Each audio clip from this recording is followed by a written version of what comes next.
उसने मुझे कहा कि अपनी वफादारी साबित करने के लिए अपना हाथ आग पर रख दूं।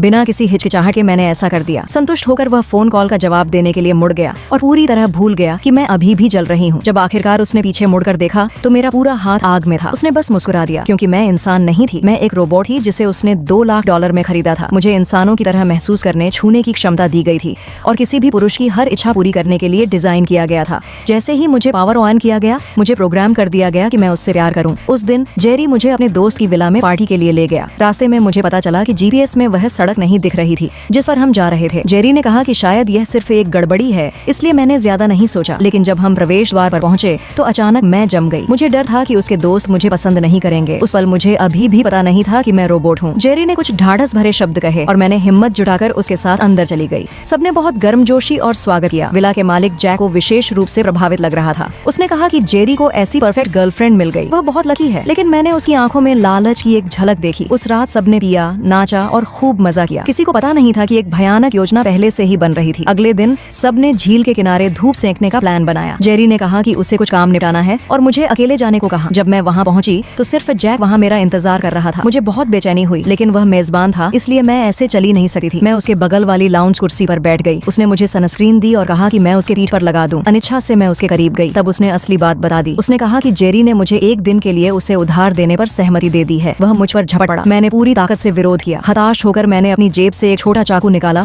और उसे घायल कर दिया। खून से लथपथ होकर मैं विला लौट आई। सबने हैरानी से देखा। रोबोट्स को कभी इंसानों को चोट नहीं पहुंचानी चाहिए। जेरी ने तुरंत मुझे शट डाउन कर दिया। जब मुझे फिर से पावर ऑन किया गया तो मैं कसकर बंधी हुई थी। मैं पूरी तरह टूट गई। तभी जेरी ने आखिरकार मुझे सच बताया, मैं रोबोट हूँ। मैं यकीन नहीं कर पाई। आयरिस, क्या तुम्हें कोई विदेशी भाषा आती है? मुझे चीनी नहीं आती। बस वापस कैसे जाना है? मेरे सिस्टम में दर्जन भर से ज्यादा भाषाएं सपोर्ट होती थीं। फिर भी मुझे कभी पता नहीं चला कि मैं इंसान नहीं हूँ। शांत होने के बाद मुझे एहसास हुआ कि मुझे कोई फर्क नहीं पड़ता। मुझे बस जेरी के साथ पहले की तरह जीते रहना था। तब जैक की गर्लफ्रेंड ने जेरी को बुला लिया। जो कुछ भी हुआ था वह सब उनकी योजना का हिस्सा था। उन्होंने जैक के सेफ को खोला जिसमें $1.5 करोड़ नकद थे। वहाँ मौजूद सब लोग इसे बराबर बांटने वाले थे। मैं इंसानों को नुकसान पहुँचाने के नियम को तोड़ पाई क्योंकि जेरी ने मेरा प्रोग्राम हैक कर दिया था। सब कुछ रिस्टोर होने के बाद सारी जिम्मेदारी मुझ पर डाल दी जाती। उन्होंने पहले ही पुलिस को बुला लिया था। बस इंतजार था कि पुलिस मुझे ले जाए। जो उन्हें पता नहीं था वह यह कि मैंने अपनी सुनने की क्षमता बढ़ा दी थी और हर एक शब्द सुना था। मैंने कुर्सी को पटक दिया, टेबल के नीचे से चाकू उठाया, रस्सियां काटी और जंगल में भाग गई। मैंने जेरी का फोन भी ले लिया। अगर मैं अपने कंट्रोल करने वाले प्रोग्राम तक पहुंच जाऊं तो अपनी बुद्धिमत्ता को सीमा तक बढ़ा सकती हूँ। अब मेरी बारी थी जवाब देने की।